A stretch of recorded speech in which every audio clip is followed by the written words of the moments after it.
Itong Alice Guo case, yung passport ni Alice na sinabit sa Senate, finabricate ng ni Risa Hontiveros into a digital image to incriminate her.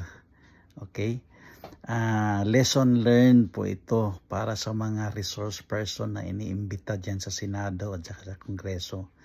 Magpunta po kayo dyan sa kanilang invitation. You make sworn statements, yung inyong mga testimonies, magsalita kayo, pwede yon, pero wag po kayong mag-submit ng basta-basta ng mga documents, lalo na yung mga ganyang passport at saka mga personal private documents sa kanila.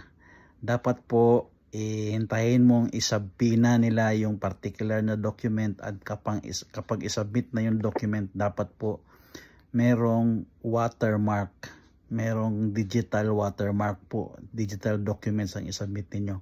Pag piningi po nila yung original copy, so wag po ninyong isubmit, sabihin nyo sa kanila na kung may ikakaso, doon na lang sa korte nila ipakita, isubmit. Never doon sa Senado, kasi integrity issue po yan under Senate, under President Chis Escudero. May integrity issue, nagpa-fabricate yan sila ng document yan.